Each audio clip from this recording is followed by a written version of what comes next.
भाजपा की 400 पार की जो बात है, इसका तो मेरे पास एक ही जवाब है। इनकी हालत उसी तरीके से होने वाली है जिस तरीके से एक फेरी वाला जो है वो गाँव-गाँव जाता है और अपनी किसी भी चीज़ का, चाहे वो कुर्सी है या कोई और चीज़ है, उसका रेट वो है 400 और 500 से स्टार्ट करता है, और जो हमारी बहनें हैं उसको 100-150 में निपटा देती है। इसी तरीके से अब जनता जो है इनको 100-150 में निपटाने वाली है। अनुराग ठाकुर जी जब पहली दफ़ा सांसद बने थे तो उनके पिताजी मुख्यमंत्री थे। दूसरी दफ़ा उनको वो पद मिला, वो बने बीसीसीआई के चेयरमैन। आप बताइए, बीसीसीआई के चेयरमैन हो, खेल मंत्री हो वो, तो उनको जब वो खेल मंत्री बने तो उनको चाहिए था कि मीरपुर संसदीय क्षेत्र के हर जिले में कम से कम एक एक खेल का ग्राउंड तो बना देते। खेल मंत्री हैं वो। उसके बाद वो अब कैबिनेट मंत्री है, 9 रत्नों में एक रत्न है। केंद्रीय मंत्री हो, अपने जो निधि है, सांसद निधि है, वो नहीं लगा पाए, उसके बारे में नहीं बता पाए। मीरपुर में रेल लाइन नहीं ला पाए। पीजीआई सैटेलाइट सेंटर की बात करते हैं, 4 दीवारी आज तक नहीं हो पाई।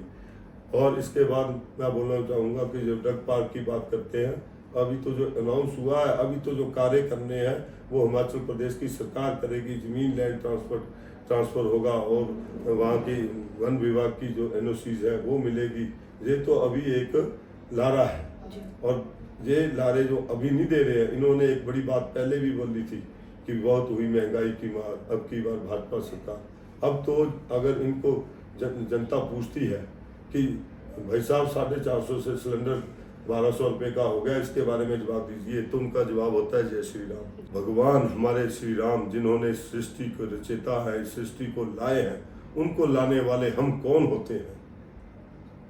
जहाँ की जनता पढ़ी लिखी है, जो हमें लेके आए हैं, हम उनको कैसे लेके आएंगे? हम तो जब मंदिर में भी मत्था टेकने जाते हैं, वहाँ पैसे चढ़ाते हैं, वो भगवान राम भगवान को नहीं चढ़ाते हैं, उनसे तो हम मांगते हैं।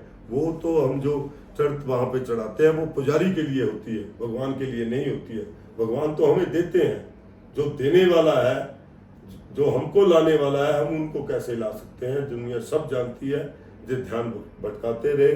आज जनता समझ गई है। मैं तो एक ही बात करता हूँ, जैसे धर्म की आड़ में, जैसे भगवा की आड़ में माता सीता का हरण रावण ने किया था, उसी तरीके से भारतीय जनता पार्टी के जो लोग हैं वो भगवान राम की आड़ में जो है भगवान राम की आड़ में जनता का चीर हरण कर रहे हैं, उनके साथ खेल रहे हैं, उनके भविष्य के साथ खेल रहे हैं। नमस्कार, बीओ लाइव टीवी का सोशल प्लेटफॉर्म दिख रहे हैं आप, और मैं हूं आपके साथ भावना। मेरे साथ चुनावी चर्चा की बात करें, मेरे साथ बातचीत करने के लिए हमीरपुर संसदीय क्षेत्र से राजा जी मौजूद है। बातचीत करने के लिए कांग्रेस के प्रत्याशी हैं।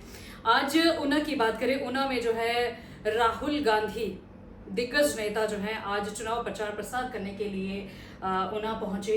सबसे पहले आपका बहुत स्वागत है बीओ लाइव टीवी भारत पर। क्या कुछ कहेंगे बीओ लाइव टीवी भारत पर? ये हमारी खास चर्चा है आज। किस तरीके से मानते हैं आज राहुल गांधी जो है आपके लिए चुनाव प्रचार प्रसार करने ऊना पहुंचे हैं, क्या कुछ कहेंगे इस पे?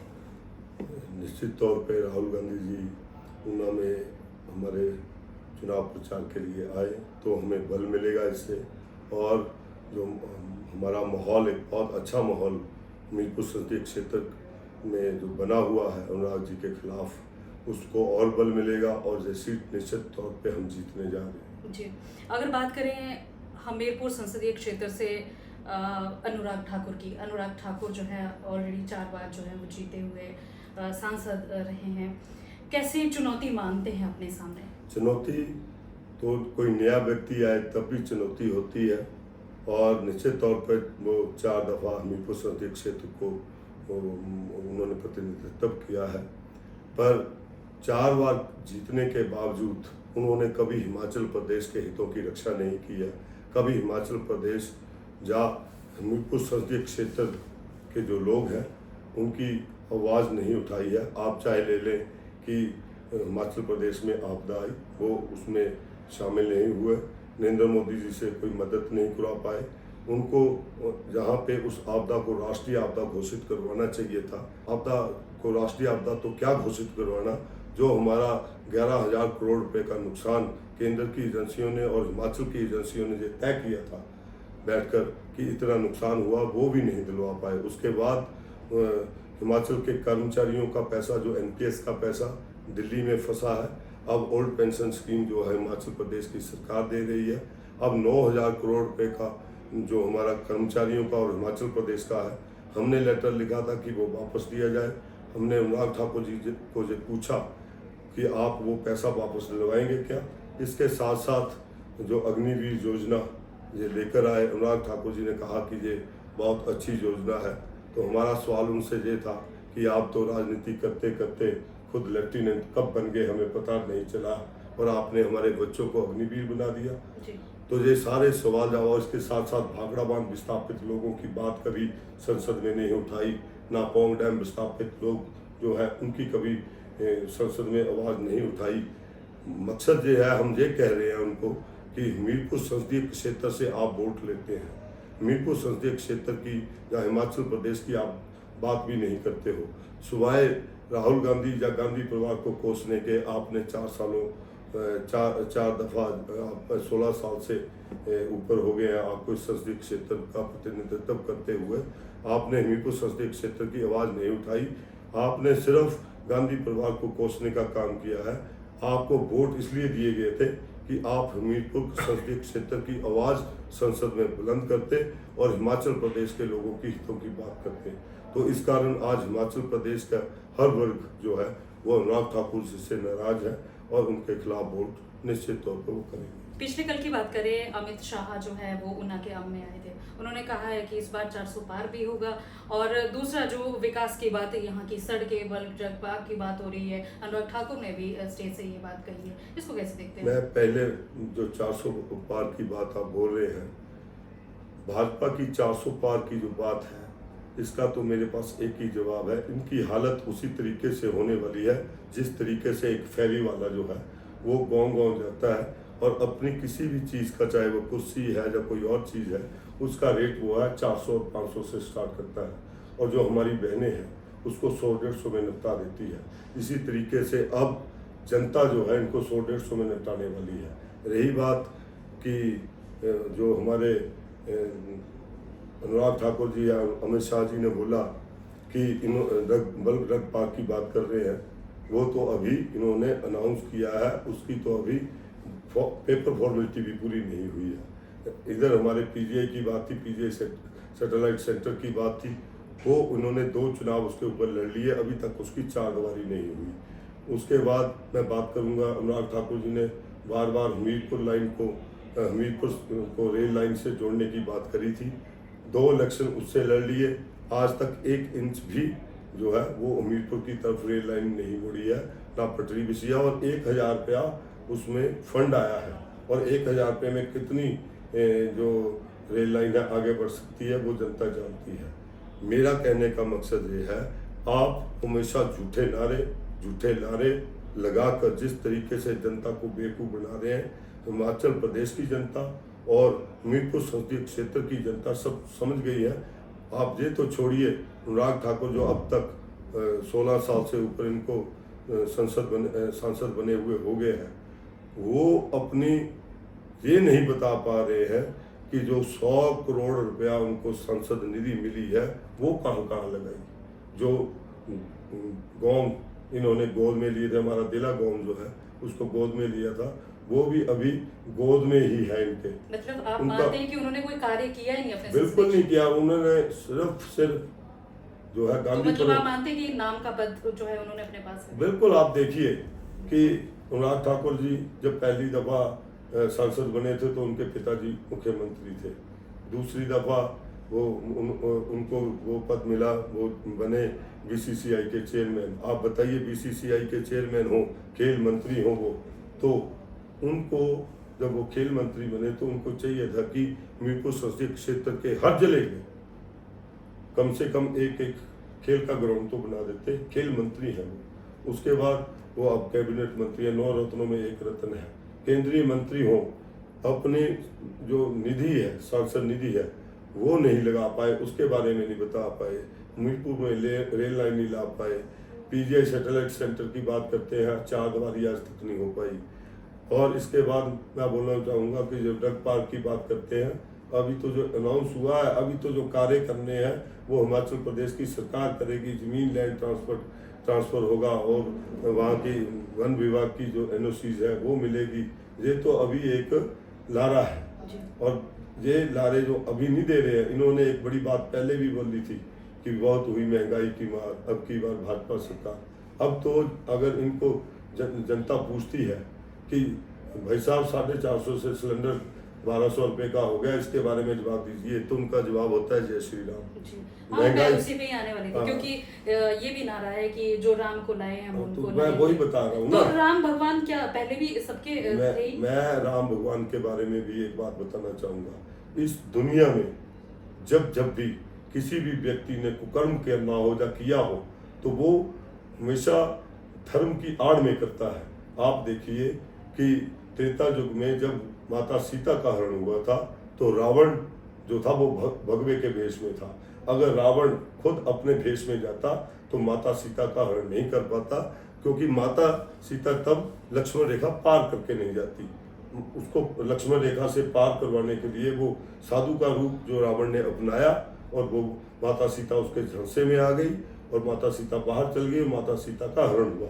उसी तरीके से आज भाजपा के जो नेतागण हैं, वो भी जो आम जनता है, आज माता सीता का रूप है, उनका जो हरण है उसी तरीके से कर रहे हैं। आप देखिए, इन्होंने महंगाई कम करने की बात की थी, आज सिलेंडर 1200 का है, और जब वो बात करते हैं कि 1200 का सिलेंडर आप दे रहे हैं, आपने तो महंगाई कम करने की बात करी थी। युवा ये भी कह रहा है रोजगार की भी बात हुई थी, रोजगार भी नहीं। रोजगार क्या, मैं हर एक बात पे बोलूंगा, इनका एक ही एजेंडा चला हुआ है कि ये भगवान के नाम पे वोट लेना चाहते हैं।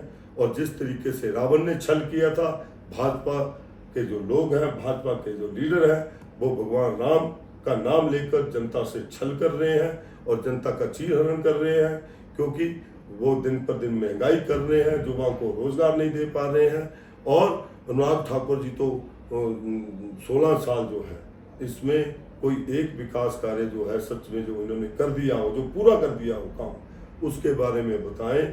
सिर्फ वादे लारे जो ये लगाते हैं, उनकी बातें ना करें, मैं यही कहना चाहूँगा। बात करें ऑपोजिशन की, ऑपोजिशन कह रहा है कि श्री राम के जो हैं कई नारे लग रहे हैं, हम जो राम को लाए हैं हम उनको लाएंगे, कुछ ऐसी बातें हो रही। इस मामले में मैं ये कहना चाहूँगा, ये ध्यान भटकाने वाली बात हो रही है या क्या? मैं ये कहना चाहता हूँ, हिमाचल प्रदेश की जनता समझदार है, उनको पता है जो भगवान हमारे श्री राम, जिन्होंने सृष्टि को रचेता है, सृष्टि को लाए हैं, उनको लाने वाले हम कौन होते हैं।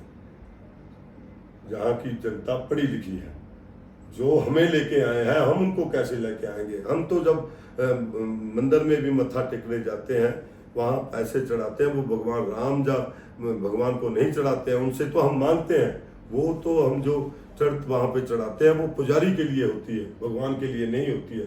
भगवान तो हमें देते हैं, जो देने वाला है, जो हमको लाने वाला है, हम उनको कैसे ला सकते हैं। दुनिया सब जानती है, जो ध्यान भटकाते रहे। आज जनता समझ गई है। मैं तो एक ही बात करता हूँ, जैसे धर्म की आड़ में, जैसे भगवा की आड़ में माता सीता का हरण रावण ने किया था, उसी तरीके से भारतीय जनता पार्टी के जो लोग हैं, वो भगवान राम की आड़ में जो है, भगवान राम की आड़ में जनता का चीरहरण कर रहे हैं, उनके साथ खेल रहे हैं, उनके भविष्य के साथ खेल रहे हैं। अग्निवीर जैसी योजना ला रहे हैं। मैं इसी पे आने वाली थी, क्योंकि राहुल गांधी ने आज भी कहा कि अग्निवीर योजना को लेकर, और हमीरपुर संसदीय क्षेत्र की बात करें तो बहुत से ऐसे युवा भी हैं और बहुत से लोग सेना में भी हैं, इस पे क्या कुछ कहना रहेगा? अग्निवीर योजना जो ये लेकर आए हैं, निश्चित तौर पे ये जो हमारे बच्चे हैं, इनके भविष्य के साथ खेला जा रहा है।